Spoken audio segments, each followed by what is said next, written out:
Ya, mari kita di dalam doa. Bapa, kembali kami mengucap syukur buat malam hari ini. Kami percaya Tuhan sebagaimana firman-Mu, dua tiga orang berkumpul di dalam nama-Mu, Engkau ada di tengah-tengah kami. Kami bersyukur akan kehadiran Tuhan di tengah-tengah kami. Kami bersyukur karena kami beroleh kekuatan baru, beroleh pengharapan baru, beroleh semangat baru ketika Engkau ada di tengah-tengah kami, ketika Engkau hadir atas kami. Terima kasih Tuhan buat puji-pujian, penyembahan yang kami boleh naikkan malam hari ini. Kami bersyukur, kami bersuka cita, kami bergembira, kami bergirang karena Tuhan kami hidup dan berdaulat. Terima kasih Bapa. Saatnya kami membuka hati kami lebar-lebar buat kebenaran firman-Mu Tuhan. Kami percaya firman-Mu adalah pelita bagi kaki kami dan terang bagi jalan kami. Kami tidak akan pernah tersandung, kami tidak akan pernah terpleset, kami tidak akan pernah terjatuh oleh karena firman-Mu yang menerangi langkah kami. Mari Roh Kudus Engkau berfirman bagi kami semua. Mari Engkau berbicara bagi kami semua, siapapun kami tanpa terkecuali. Melalui live ini Bapak, Engkau memberkati semua yang hadir di dalam nama Tuhan Yesus Kristus. Berkati hamba-Mu ini Tuhan sebagai alat yang Kau pakai Tuhan untuk pemberita firman Tuhan malam hari ini.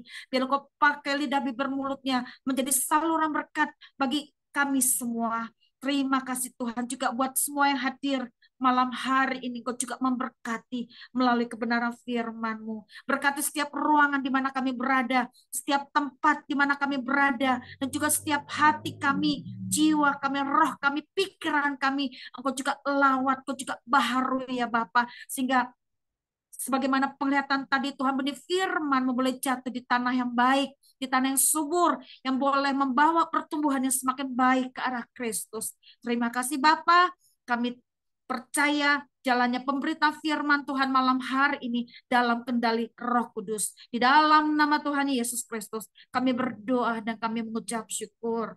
Amin. Iya, sekali lagi salam buat kita semua. Salam Ibu. Iya, terima kasih buat Poni. Tuhan Yesus memberkati.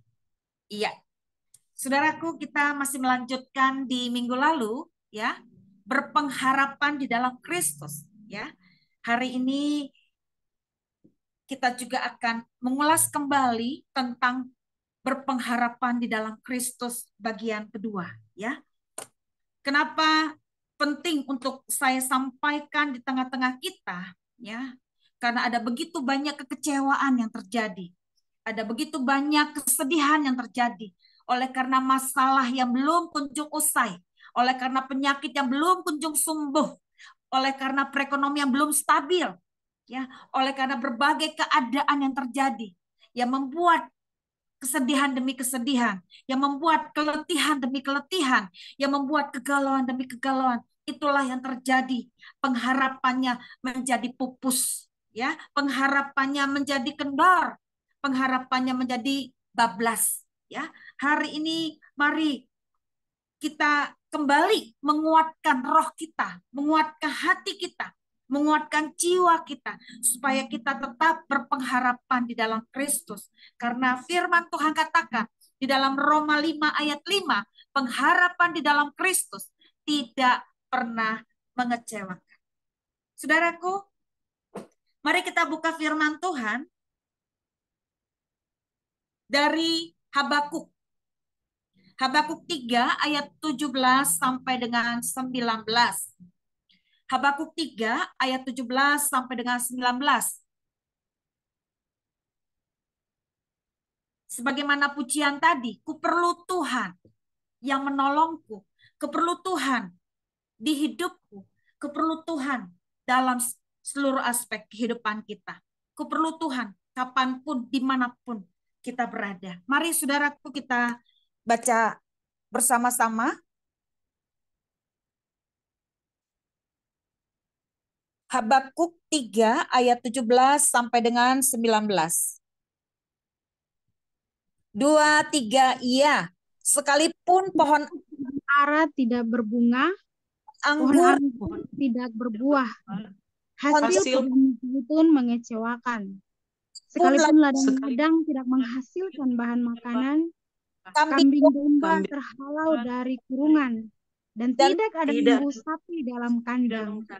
Namun aku akan bersorak-sorak di dalam Tuhan, beria beria di dalam Allah yang menyelamatkan aku. Allah Allah Tuhanku itu kekuatanku. Ia membuat kakiku seperti kaki rusa. Ia membiarkan aku berjejak di bukit-bukitku. Amin. firman Tuhan. Saudaraku, ingat Habakuk 3 ini ya satu kondisi yang sangat-sangat tidak mengenakan. Ya, sangat-sangat tidak mengenakan. Ya, pembaca firman Tuhan dari Habakuk 3, ini satu keadaannya sangat tidak mengenakan. Pohon ara tidak berbunga, pohon anggur tidak berbuah, ya. Pohon zaitun hasil pohon zaitun mengecewakan, ladang-ladang tidak menghasilkan bahan makanan, kambing domba terhalau dari kurungan, tidak ada lembu, sapi dalam kandang. Ini satu keadaan yang tidak mengenakan, ya. Mungkin kita pernah mengalami satu keadaan yang seperti ini, ya. Bukan mungkin, ya. Pasti kita pernah mengalami satu keadaan yang seperti ini, ya. Belum faktor kesehatan, ditambah lagi faktor keuangan, ditambah lagi faktor hubungan antar keluarga, antar saudara, ya, yang tidak harmoni, belum lagi faktor internal, eksternal, ya, itu dialami, ya, bertubi-tubi bahkan beruntun, ya, bersamaan terjadi di tengah-tengah kita, di dalam kehidupan kita, itu kita pasti pernah alami. Satu keadaan yang sangat-sangat tidak mengenakan pastinya, ya. Satu keadaan yang kadang membuat kita seperti rasanya mau tidur aja jadi nggak nyenyak, ya. Mau ngapa-ngapain susah, makan aja juga jadi serba ngegantung kalau dibilang, serba apa ya, serba salah gitu. Ya semua kita satu kondisi yang sangat-sangat tidak mengenakan, ya sangat tidak mengenakan. Ya, saya pernah mengalami satu kondisi yang seperti ini. Masalah yang satu belum beres, ada lagi masalah berikut, ada lagi masalah berikut, dan itu terjadi secara bersamaan, saudara. Ya, bahkan ya seperti yang di minggu lalu, kita yang baik, kita yang sudah lakukan yang baik pun masih dipersalahkan. Ya, kita yang disudutkan, kita yang dipojokkan, kita yang gak dianggap, ya, gak dipandang. Padahal kita melakukan apa yang baik, ya. Tapi sekalipun demikian, ya, kita percaya segala sesuatu Tuhan izinkan, segala sesuatu adalah untuk kebaikan kita, ya. Sekalipun di tengah keadaan yang seperti ini, kita lihat ya di ayat 18 dan 19. Namun aku akan bersorak-sorak di dalam Tuhan, beria-ria di dalam Allah yang menyelamatkan aku. Allah Tuhanku itu kekuatanku. Ia membuat kakiku seperti kaki rusa. Ia membiarkan aku berjejak di bukit-bukitku. Ingat kitab Habakuk ini, ya, di ayat 18. Sekalipun di tengah keadaan yang seperti ini, dia tetap bersorak-sorak di dalam Tuhan. Dia tetap beria-ria di dalam Tuhan. Dia tetap bergembira karena Tuhan, ya. Karena kekuatannya adalah dari Tuhan, ya. Kalau kita punya kondisi yang seperti ini, kita jangan lari daripada Tuhan. Kita jangan menghindar, menjauh dari hadapannya, ya. Seperti di 2 minggu lalu, ya. Tidak ada yang dapat memisahkan kita dari kasih Tuhan. Pedangkah, penganiayaankah, dan lain sebagainya di Roma 8 ayat 35. Mari saudaraku, ya, kita hanya bisa berpengharapan di dalam Kristus. Kita hanya bisa menyandarkan hati kita, pikiran kita, seluruh keberadaan kita ke dalam tangan Tuhan yang kuat. Kita sandarkan itu. Kita sandarkan diri kita ke dalam tangan Tuhan yang kuat, ke dalam genggaman tangan Tuhan yang kuat. Memang dengan kekuatan kita, kita terbatas dalam segala hal. Kita tidak akan mampu, ya. Sekalipun ada orang yang mungkin secara ekonomi dia lebih, ya, mungkin secara pangkat dia punya kedudukan dan lain sebagainya, kita pun nggak bisa menyandarkan sama orang yang seperti itu, ya. Karena manusia kecenderungan, ya, mungkin pada saat ini dia bisa menolong kita, tapi di esok-esok belum tentu, saudara. Tapi kalau kita menyandarkan kepada yang empunya langit, bumi, dan segala isinya, menyandarkan diri kita kepada Sang Penilik hidup, menyandarkan diri kita kepada sumber segala sumber penghidupan, yang adalah Yesus Kristus Tuhan, kita tidak akan pernah kecewa.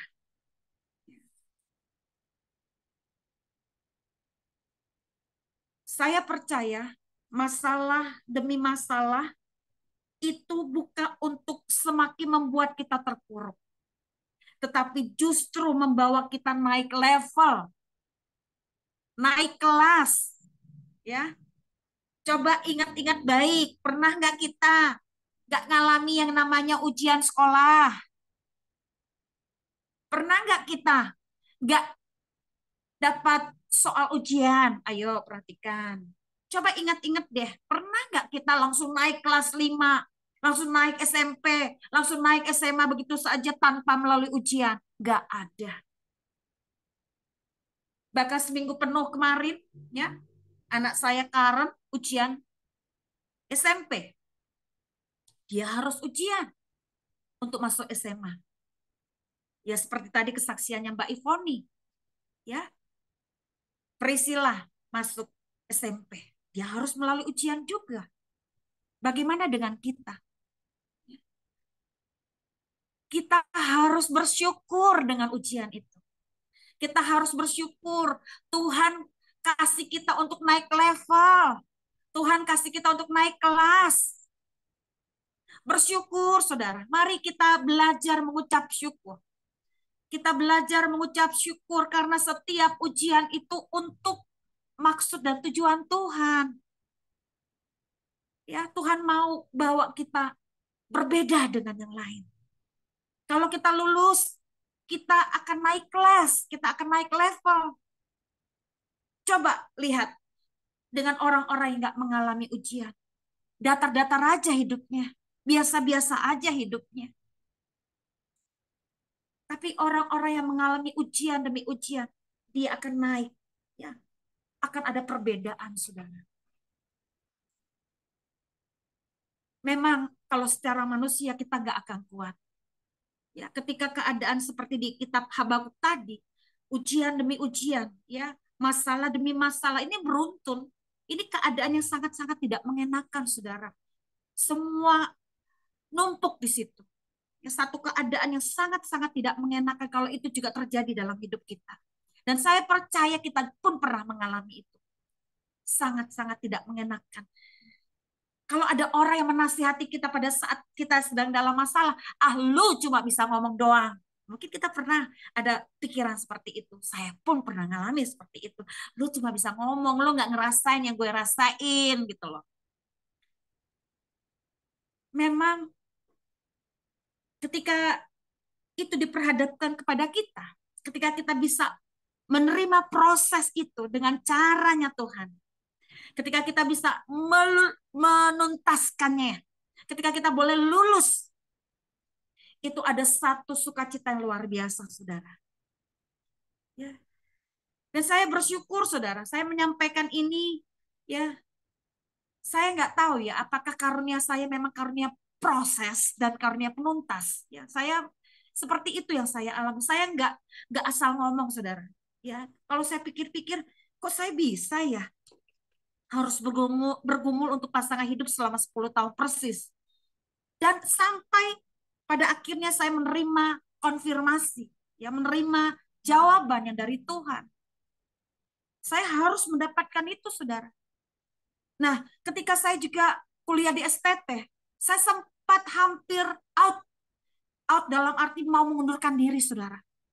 Sudah angkat tangan saya, sudah nyerah. Karena apa? Karena pada saat yang bersamaan anak saya nomor 2 dapat surat panggilan. Waktu itu dia masih SMP. Secara manusia saya nggak kuat, saudara. Saya udah mau mundur, saya sudah mau undur diri dari STT pada saat itu. Tapi lagi-lagi saya punya teman-teman seangkatan bilang, Ibu jangan keluar.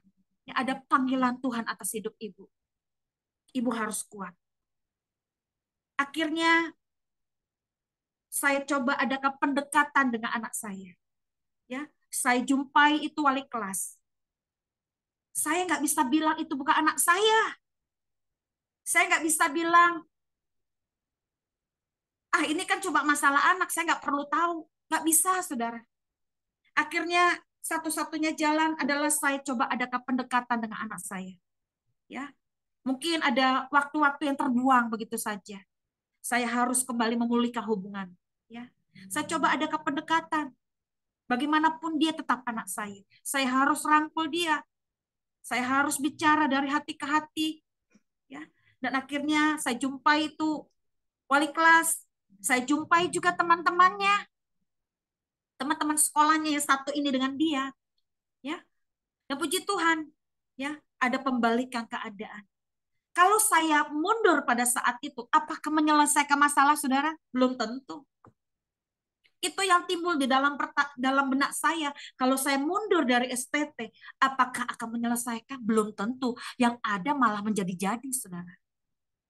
Tapi saya bersyukur di saat-saat saya dalam keadaan dilematik pada saat itu diperhadapkan dengan anak saya, ya, justru Tuhan izinkan itu supaya saya semakin mendekatkan diri saya sama Tuhan, supaya saya dikasih hikmat bagaimana coba adakah pendekatan dengan si anak, adakah pendekatan dengan wali kelas, adakah pendekatan dengan teman-temannya. Dan saya coba perbaikan, saudara. Dan saya bersyukur saya boleh melewati itu. Sebenarnya banyak hal, saudara. Ketika juga akan menyusun skripsi, saya pernah saksikan di hadapan saudara bagaimana saya harus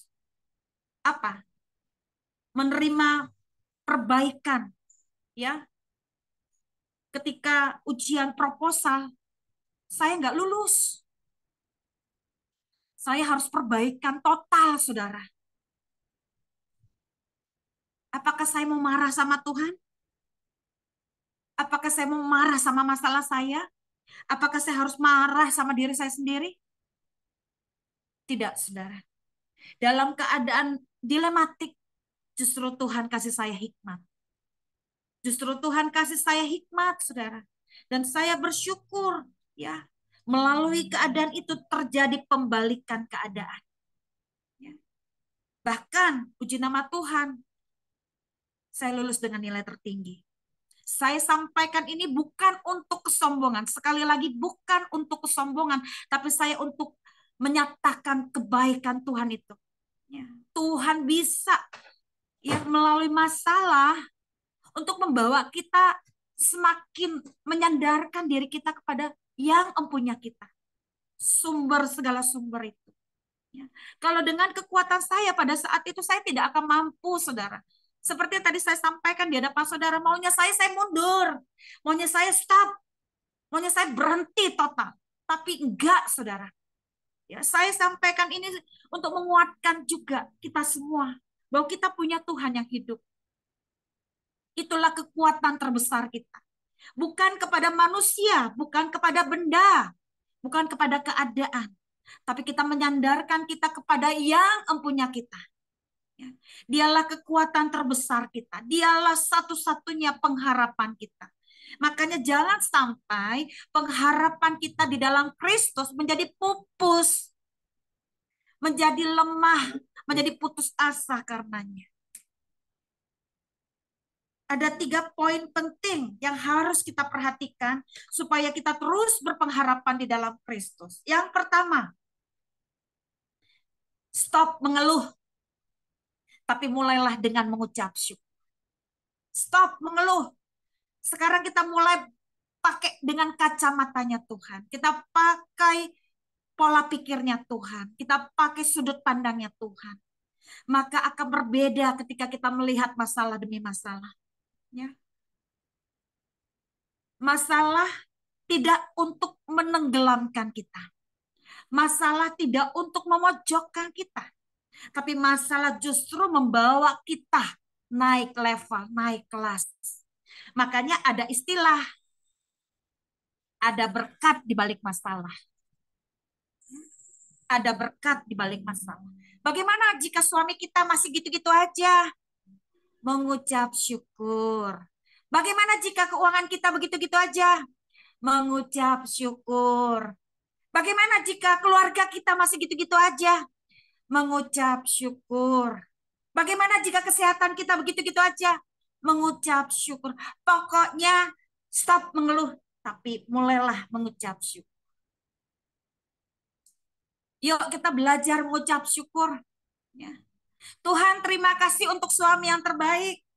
Tuhan terima kasih untuk anak-anak yang luar biasa. Sebutin namanya. Tuhan terima kasih untuk perekonomian kami. Tuhan terima kasih buat kesehatan kami. Tuhan terima kasih buat keadaan kami. Tuhan terima kasih buat segala yang terbaik yang Tuhan sediakan atas hidup kami. Ketika itu kita naikkan di hadapan Tuhan, ingat Tuhan bersemayam di atas pujian umatnya. Tuhan bersemayam atas setiap ucapan syukur kita. Yuk kita lihat firman Tuhan. Ratapan 3 ayat 25 sampai dengan 26.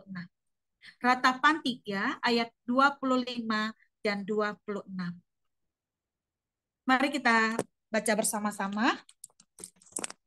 2, 3, ya. Tuhan adalah baik. Tuhan adalah bagianku. Tuhan adalah baik bagi Ya. orang yang berharap kepadanya.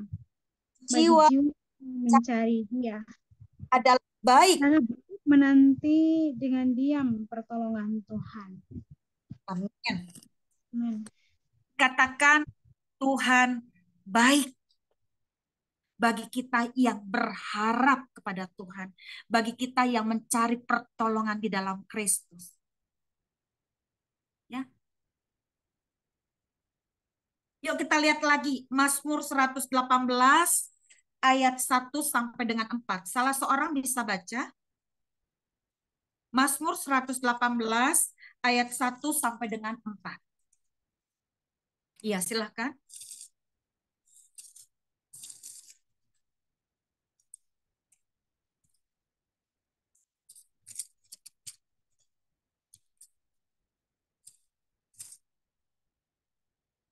Ya, silakan. Mazmur 118 ayat 1 sampai dengan 4.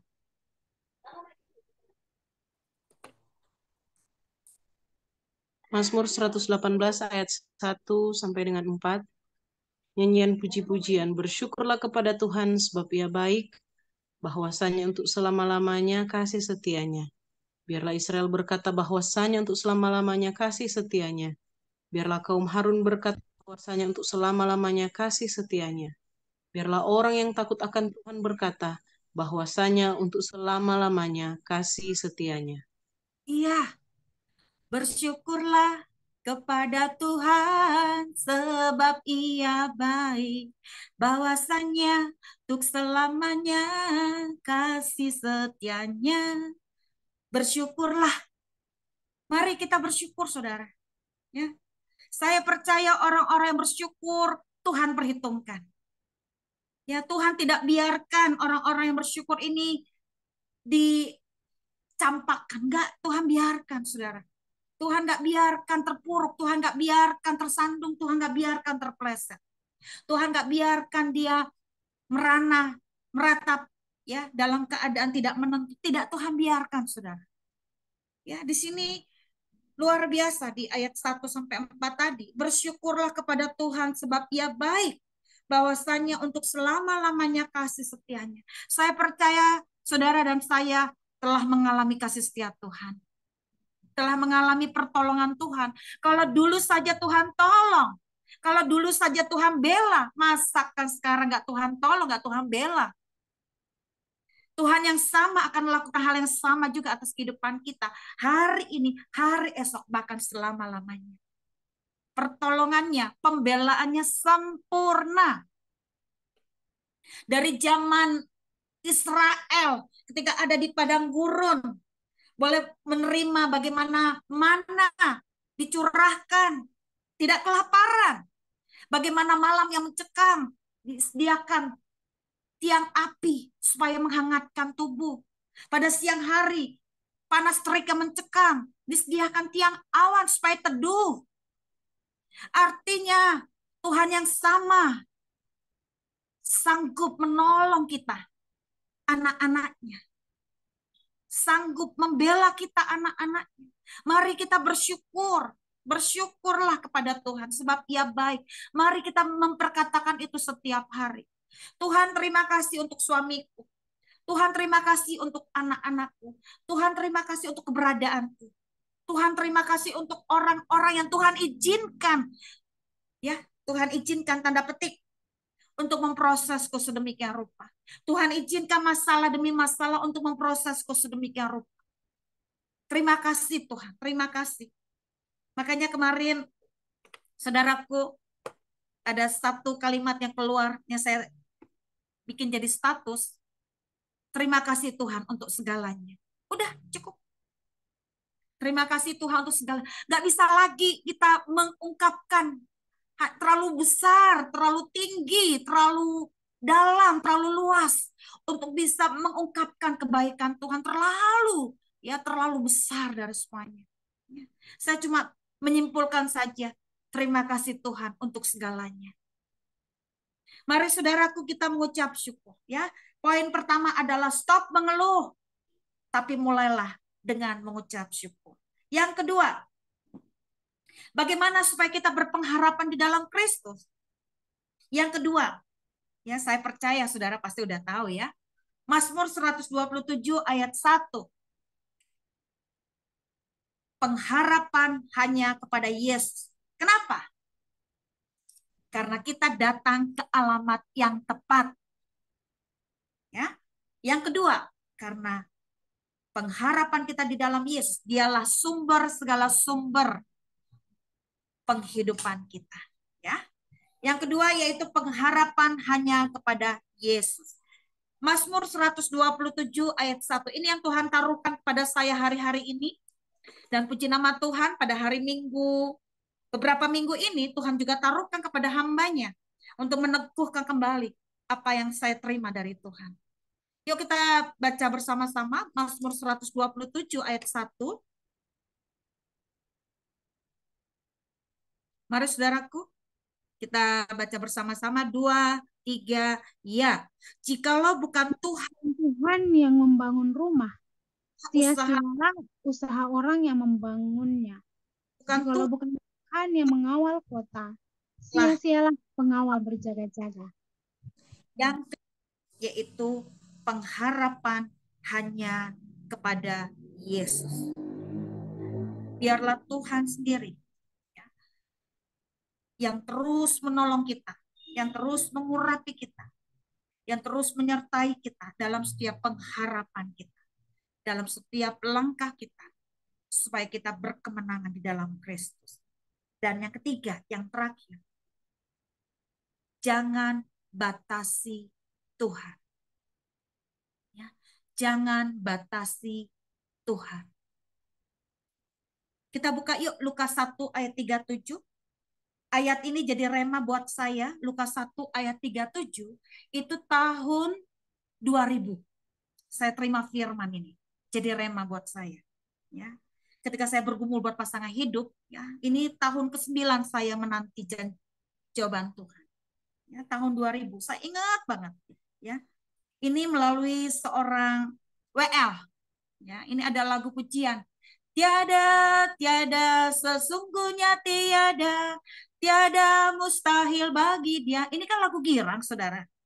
Tapi dia nyanyiin lagunya tempo lambat, saudara. Tiada, tiada. Jadi kayak kayak supaya saya tuh memperhatikan gitu loh ayat itu gitu loh. Ya. Dan saya terima dengan iman, saudara, bahwa tidak ada yang mustahil bagi Tuhan. Ya. Yuk kita lihat yuk Lukas 1 ayat 37, silakan salah seorang baca. Lukas 1 ayat 37, ini ayatnya sangat singkat, saudara. Lukas 1 ayat 37, sebab bagi Allah tidak ada yang mustahil. Amin. Ya, amin. Saudaraku, ini ada kesaksian nih. Ada seorang ibu datang ke hamba Tuhan. Ya, dia cerita bahwa suaminya ini adalah tulang punggung di dalam keluarganya. Suaminya ini ceritanya punya penyakit, ya, punya penyakit dan sudah divonis dokter umurnya tidak lama lagi. Dia datang ke hamba Tuhan ini, Pak, tolong Pak, ini suami saya Pak. Kalau dia mati, nanti siapa yang mau menafkahi anak-anak kami, yang menafkahi saya, menafkahi keluarga? Terus dia bilang begini, lagi-lagi datang lagi ke hamba Tuhan, ngomong hal yang sama. Saudaraku, saya mau tanya nih, suaminya meninggal apa enggak, saudara? Pikiran dia suaminya udah meninggal, padahal masih hidup. Seringkali kita tuh terlalu membatasi pekerjaan Tuhan, padahal jelas-jelas suaminya masih hidup. Pak, gimana Pak? Nanti kalau suami saya mati, emang benar udah mati? Orang masih hidup. Seringkali kita seperti itu, saudara. Ya, saya kadang tertawa sendiri kalau dengar kesaksian seperti itu. Ya, kenapa? Seringkali kita juga seperti itu, membatasi pekerjaan Tuhan gitu loh. Coba lihat, walaupun kita di tengah masalah yang seperti yang Habakuk tadi, kita masih hidup nggak, saudara? Masih hidup kan? Masih hidup sampai hari ini malah. Ya, jangan batasi Tuhan. Ya kalau udah mati lain hal ya, saudara. Masih hidup kan? Coba pikir aja deh secara akal sehat ya. Kita walaupun di tengah masalah yang bertubi-tubi, nyatanya masih hidup kan? Masih hidup sampai hari ini. Artinya Tuhan mau bekerja di tengah-tengah masalah kita. Ya. Jangan batasi Tuhan. Mari hidup yang ada ini kita lakoni dengan yang pertama adalah ucapan syukur, yang kedua berpengharapan di dalam Kristus, yang ketiga jangan batasi Tuhan. Ya. Mari kita belajar mengucap syukur ya untuk setiap hal yang terjadi atas hidup kita. Yuk kita lihat ini ayat ini sangat-sangat memberkati. Ibrani 10 ayat 23 dan Roma 5 ayat 3 sampai 5. Ibrani 10 ayat 23, silakan.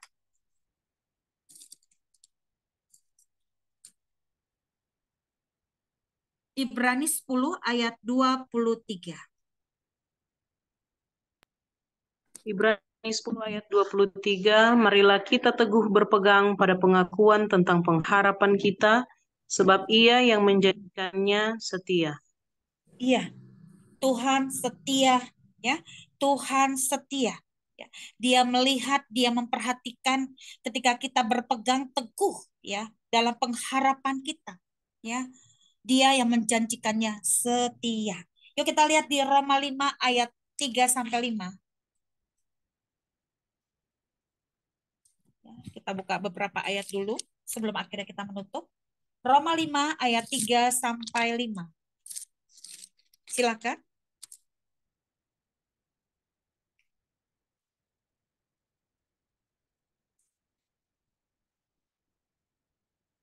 Roma 5 ayat 3 sampai dengan 5. Roma 5 ayat 3 sampai 5. Dan bukan hanya itu saja, kita malah bermegah juga dalam kesengsaraan kita. Karena kita tahu bahwa kesengsaraan itu menimbulkan ketekunan. Dan ketekunan menimbulkan tahan uji. Dan tahan uji menimbulkan pengharapan. Dan pengharapan tidak mengecewakan. Karena kasih Allah telah dicurahkan di dalam hati kita oleh Roh Kudus yang telah dikaruniakan kepada kita. Amin. Amin. Ya, kita bermegah dalam kesengsaraan dikatakan. Ya, dari kesengsaraan kepada ketekunan, dari ketekunan kepada tahan uji, dan dari tahan uji kepada pengharapan. Dan ingat, pengharapan di dalam Kristus tidak mengecewakan. Ya. Dan yang terakhir, Roma 12 ayat 12. Ini sangat familiar, ya. Roma 12 ayat 12. Bersukacitalah dalam pengharapan, sabarlah dalam kesesakan, dan bertekunlah dalam doa.